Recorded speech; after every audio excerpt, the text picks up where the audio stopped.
What if I told you that you are beautiful? What if I told you that your creative project have stats? Yeah, just like RPG games. And by tweaking those stats, your project will stand out from the crowd and will be unique and special in its own way.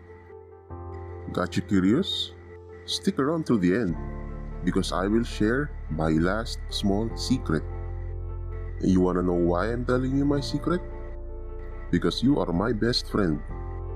Now let me explain what I mean by redistributing stats. I learned this secret knowledge from a book called The Blue Ocean Strategy. The term redistributing stats isn't really written in the book. I just coined it with inspiration from RPGs, where you add in points to your stat every time you level up. But it's not the character stats that we are interested in. What we want to know is the stats of our art projects. Now let me give you an example when it comes to game development. Game project stats can be divided into graphics, storytelling, mechanics, level design, and the amount of content. And you can add as many stats as you want.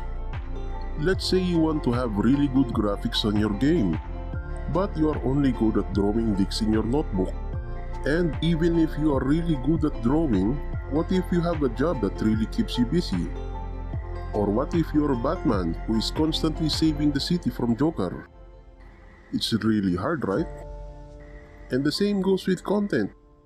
As much as we want to put as many magical swords and really cool armor in our game, many of us don't have the privilege of an entire studio. It's just us. But you see, there is a trick to it. What if we can lower the stats for graphics and content? And we'll just have to do with low fidelity graphics, like low poly characters and environment, or maybe even basic geometry shapes.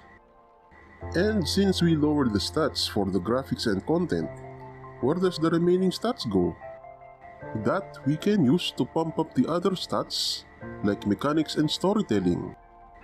What if you make a poop throwing game where each player has a vomit bar? And the vomit bar rises each time you pick up poop.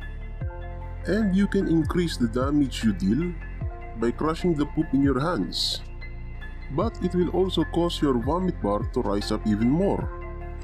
Or maybe you can make a game entirely of geometric shapes with a really good story. A square guy left half dead and became a triangle. His whole family murdered by evil trapezoids, and he's now planning his revenge on the trapezoid mafia. When it comes to storytelling, let me give the project I'm working on as an example. I love reading books, and because of that, I have developed a strong preference for novels instead of manga and comics. Paragraphs and sentences have a very different way of delivering mood and intensity compared to other mediums like comics or shows.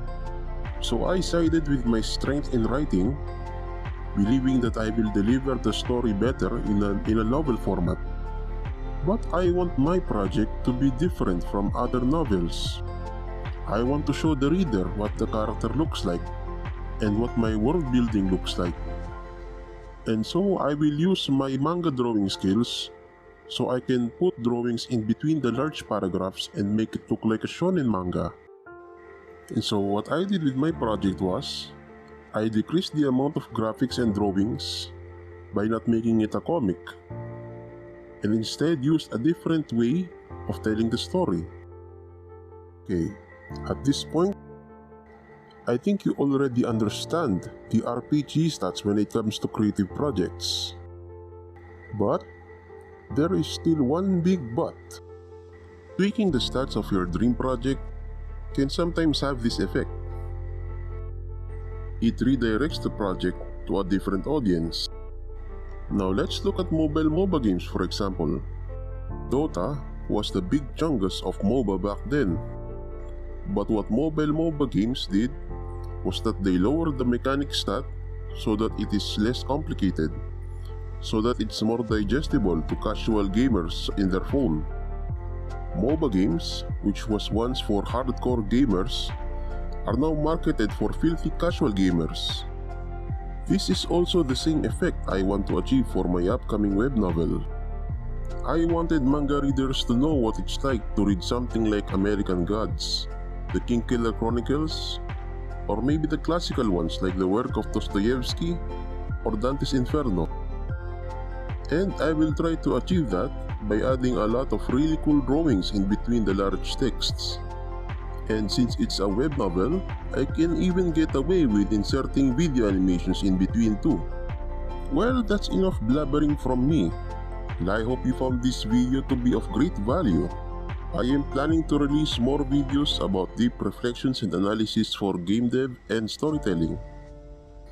I am also planning to make world building content about the dystopian realm my story is currently happening. If you like those kind of content, please subscribe. It really helps out. Thanks man. Or woman.